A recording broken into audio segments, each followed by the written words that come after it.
From death mazes to elf beheadings, muggle hunting, and Quidditch canceling headmasters, I'm going to talk about every tiny detail I could find about each individual member of the Black family tree.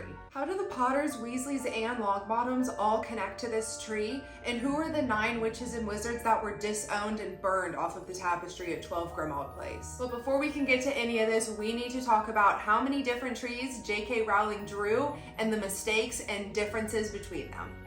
J.K. Rowling started with nothing to her name, just a story in her head. So she didn't actually do a lot of these trees or anything like that until the movie was being produced. Director David Yates had to ask her for the Black family tree. He said he asked the middleman in between them, and that 15 minutes later, he got that tree, that the whole thing was living inside her head. She just had to put it on paper, and she was able to do it at a moment's notice, but she never had actually drawn it out until David Yates actually asked her for it. After quite a bit of digging, I believe I found a picture of the original tree that J.K. Rowling sent David Yates.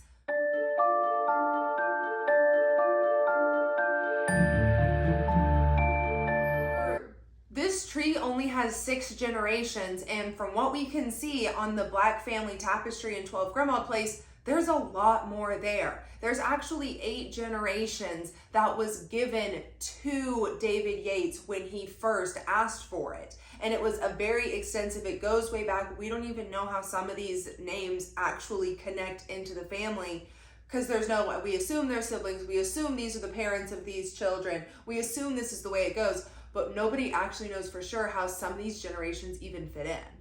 So I believe the picture I showed you is actually the original version of what was auctioned off in 2006 for this children literacy thing. And I believe, if I remember correctly, it was Daniel Radcliffe that ended up buying it or somebody bought it on behalf of him, and he donated all of that money, kind of thing. It does seem as though a lot of thought was put into this tree because most of the names connect to constellations or things in or around space.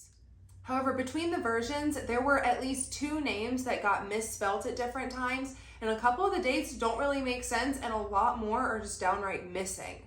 And there's 3 members of the Black family tree that we never see on any of these actual family trees. We only know about them because of Hogwarts Legacy. And then when it comes to the actual depiction of the tapestry in the movies, there's 2 pairs of faces that are incredibly similar, if not identical. And this could either be that they were described as looking very similarly, or the movie was just, trying to get through this. There's also an ancestor that was scorched from the tapestry for completely unknown reasons. It could be because they were actually disowned and it's part of the storyline and we might find out in something we get later on, or it could just be because the movie didn't want to design another face. We don't know. As we know, the Black family is incredibly proud to be part of the sacred 28 pureblood families. Everybody in their tree was sorted into Slytherin with the exception of Sirius. However, the male line did die with Sirius, so now it only extends through the female line through Narcissa and her son Draco and his son Scorpius,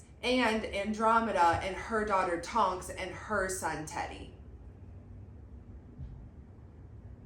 Their family motto is French. I've been practicing all day, give me some grace, but toujours pur, which is always pure in French. Now, one member at a time, we're gonna take it step by step through the family tree, starting in the 15th century. Now, like I said, there are 3 members of this family that we only know through Hogwarts Legacy. Last week, I did a video on the Blackwood family and the Blackwood maze and all that fun stuff that we learn in there. But this is the story of Unan Wood marrying Artemisia Black and having their child, Lysandra Black.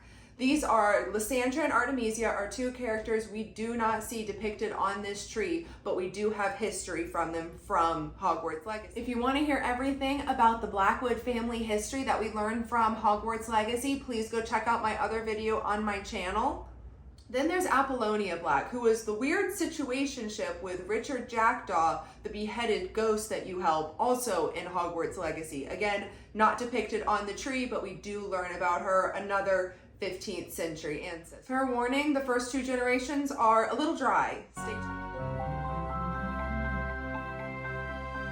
Lycoris Black is the earliest known member of the Black family tree, and by earliest known member, I mean his face was the one at the very, very, very top of the tree, like supposedly the very first one.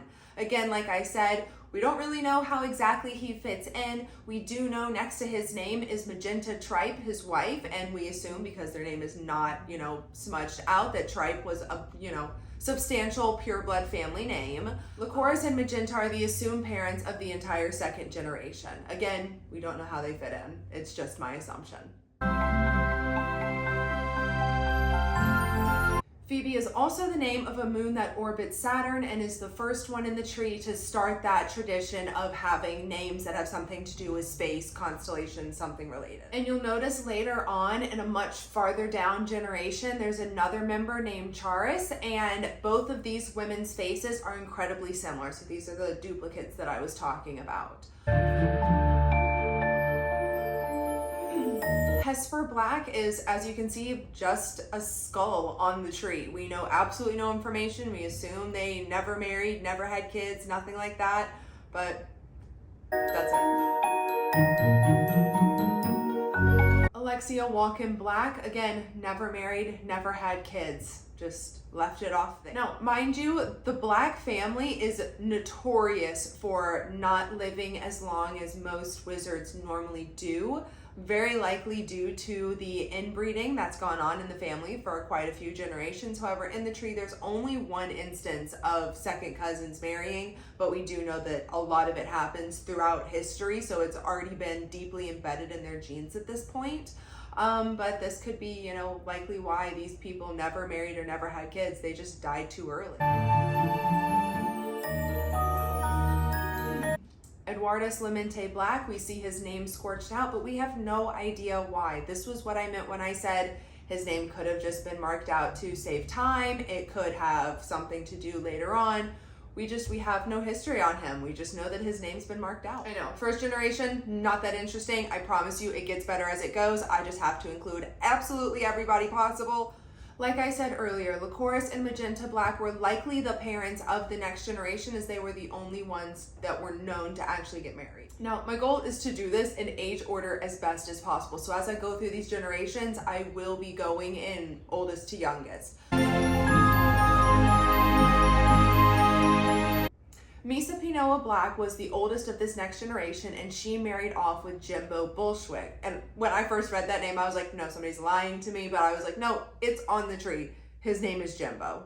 Now, Misa Pinoa did live on for almost 100 years, we believe, but we don't know if they were the couple to actually give birth to the next generation. Because I say this because throughout the rest of the family tree, anytime a female member of the family marries off, the line doesn't stay written on the tree. It just says one son, one daughter, whatever combination they had. And it's almost like the female gets married off and she's no longer depicted. The tree is only the male line. Now, Misa Pinoa lived to be almost 100 years old and Cygnus only 21, 22. Misa Pinoa had much more time to have children, but because she was the female line, it's likely her descendants were not written onto the family tree. It's more likely that Cygnus I, a male descendant of the line, was written onto the tree. But again, we have absolutely no idea. Arcturus is the brightest star in the constellation that is the Greek derivative of Bearguard. But he never married, he never had kids. We don't know anything about him. That's it on him. Okay, we made it through the two most boring generations. We're now in the third generation, and we actually have some really interesting info to get into. Thank you so much for your patience. Sirius is a star in the constellation Canine Major, which is a dog. Now, if you're really quick at math, you probably noticed that Sirius I had a really short life. He died at 9 years old. That's all we know about him. We don't know why, just that it was a short life. You might recognize her name from Order of the Phoenix when our Sirius III, references her as Aunt Elidora, the one who would behead elves when they couldn't carry tea trays anymore. Well, she's more like his great-great-great-great-great-aunt. Creature was with the Black family for quite a few hundred years. So it's quite likely that Creature was one of the few that survived Elidora.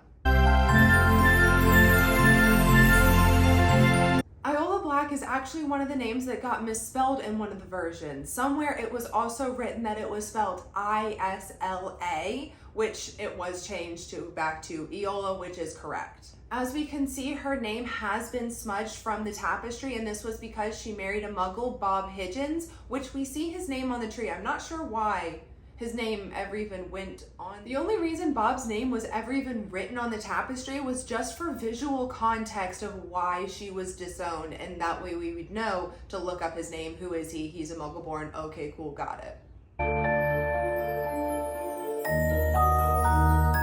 Phineas Nicholas Black is a character that we actually know quite a bit about from the original Harry Potter series, but also Hogwarts Legacy, because he's the headmaster at the time, and he is noted as the least favorite headmaster in all history. We also see him play a role in the main Harry Potter series with his portrait in the headmaster's office and his portrait in 12 Grimmauld Place, going in between helping Snape and Dumbledore and the trio in their hunt for Horcrux. This is the Hogwarts headmaster that banned Quidditch, and can you even imagine Oliver Wood's reaction? Fun fact though, Phineas Nicholas is actually Arthur Weasley's great-grandfather. He married Ursula Flint, who is an ancestor of Marcus Flint, who we meet in the regular series. And we read about her in Hogwarts Legacy when she sends her husband, the headmaster, a letter talking about their children at home and asking about their two children at school, Sirius II and Phineas. The pair had 5 kids in total, and she is very clearly Ursula Major, even though she's not actually a direct Black descendant. It just kind of works. Now moving on to the 4th generation, Phineas Nicholas Black and Ursula were the only ones to have children and continue the line.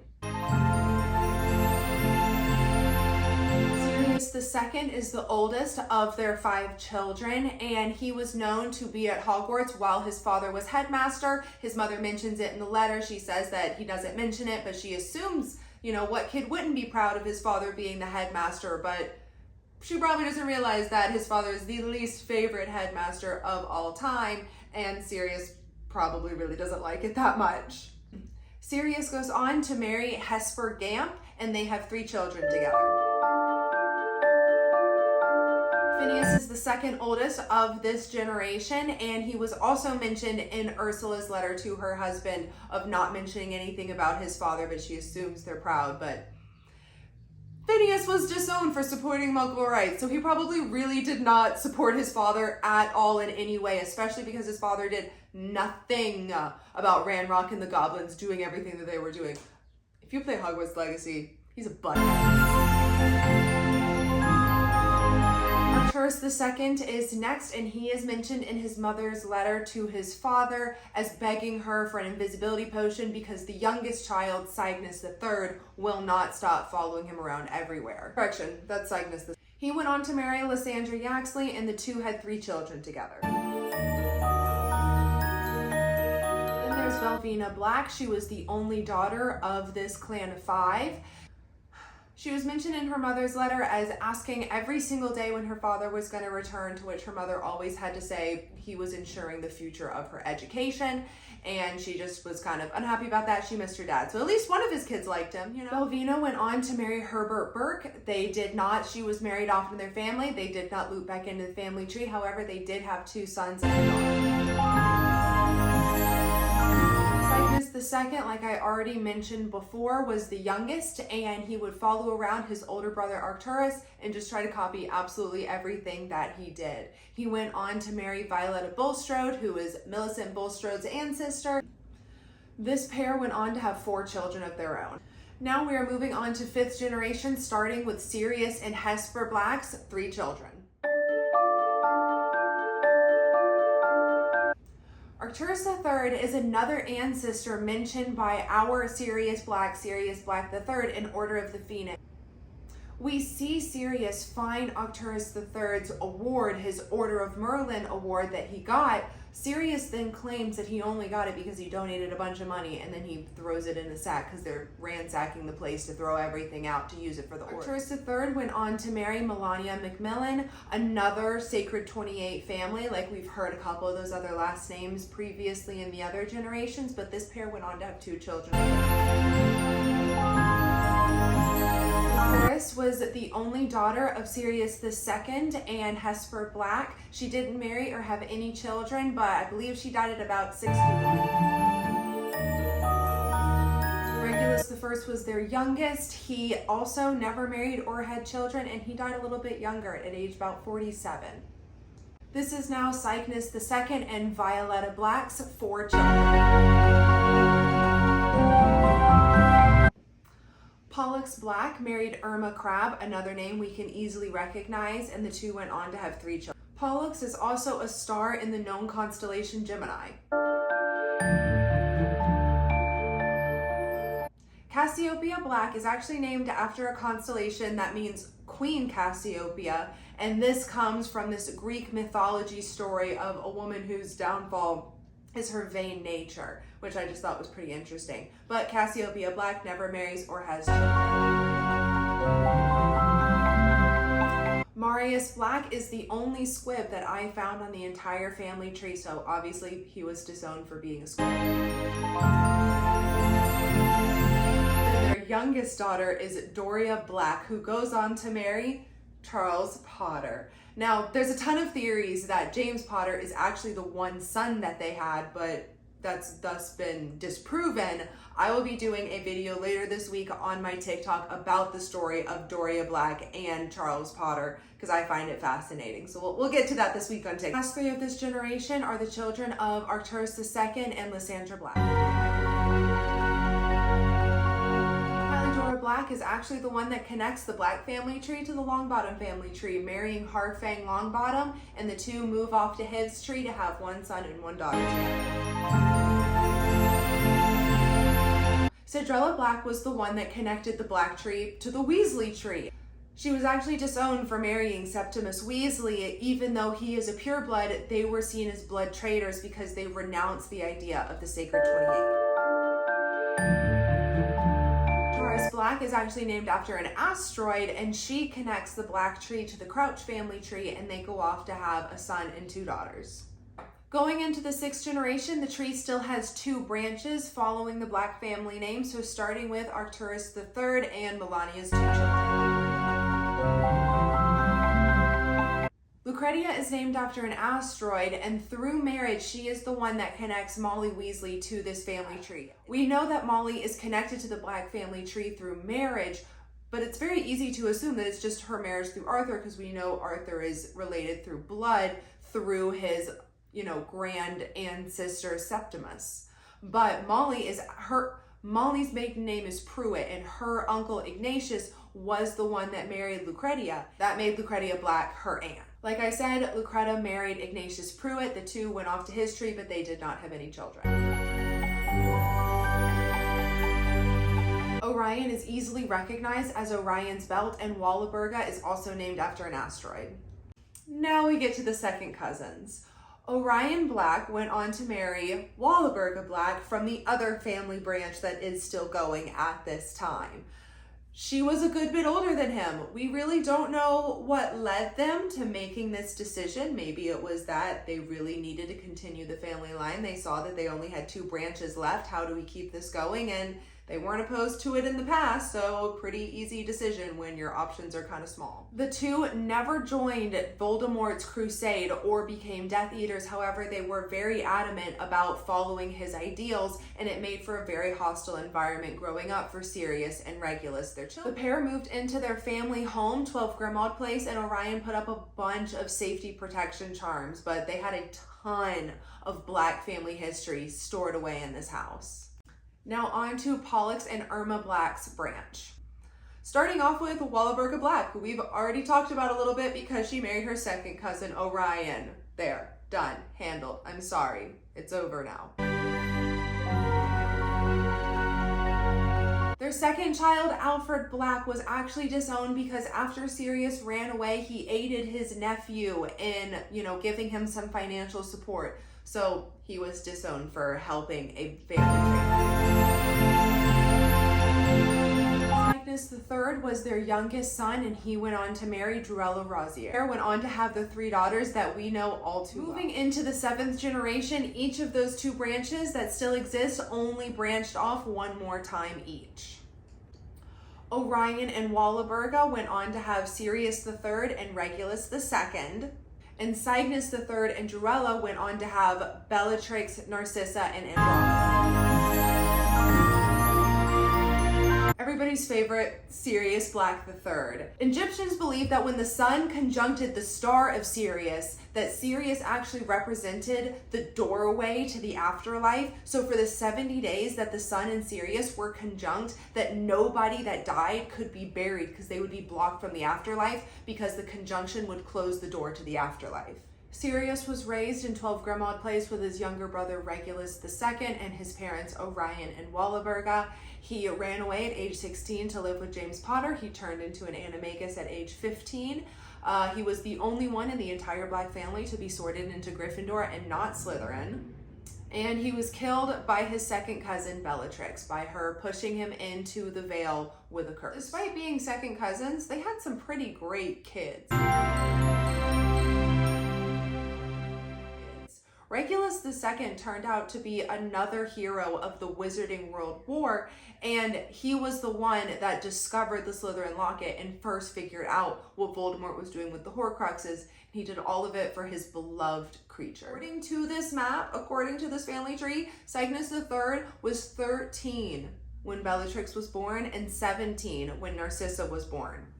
Also, Pollux was 13 when Sirius was born, when the first child was born. What is with both of these generations having children so early? Also, could very easily be a mistake. We don't know. Could be intentional. They were dying pretty quick.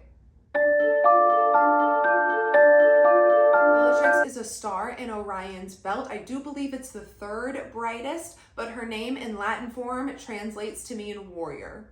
We never really know her as Bellatrix Black, though. We meet her as Bellatrix Lestrange, who is the wife of Rodolphus Lestrange. She's also very commonly known as Voldemort's right-hand man and one of the most psychotic women I've ever encountered in my life, but oh my gosh, do I love her. For no reason. She's the worst. I love her. I love that actress. I love her. I love her in that movie. I love watching Bellatrix on the screen. I love reading about her. Like, I don't know. You're not supposed to like her, but I really do. Like, zero redeeming qualities. I like her for being awful. Like, I like her because she, like, for all of her flaws, everything. Like, it makes no sense. I don't know. Yeah. Andromeda was the middle child, and she was disowned for marrying a muggle, Edward/Teddy Tonks. She had Nymphadora Tonks, who we know and love dearly, who then went on to marry Lupin and had their son Teddy, who they unfortunately left behind. Narcissa is a type of daffodil that represents new beginning. So I do think that there is some parallel between Narcissa's name being, named after a flower, and Lily being named after a flower, and kind of this whole motherly love and protection and Harry and all that stuff. I need to finish developing it. I'll do something on it soon, but I think it's fascinating. However, with Sirius's death, the male line dies, and as far as I can understand, correct me if I'm wrong, that's the end of the Black family name. It only extends now through Teddy Tonks and Scorpius Malfoy. That does make Draco the 8th generation. He marries Astoria Greengrass and they have their son Scorpius. Draco actually is the constellation of a dragon, and Scorpius is Scorpio. But that is the entire Black family tree, person by person, completely broken down. I hope that clears things up. I hope that makes it really easy for you guys to understand. And I hope this wasn't an excruciatingly boring video. I was fascinated doing this research, so I hope you enjoyed. Now I'm just gonna hit you with a bunch of fun facts. Arthur Weasley is a second cousin to the Black family, and Molly is related through marriage. However, not through her husband, through her uncle who married Lucretia Pruitt. Her name ended up being Lucretia Pruitt. It was Lucretia Black who married Ignatius Pruitt. You know what I'm saying?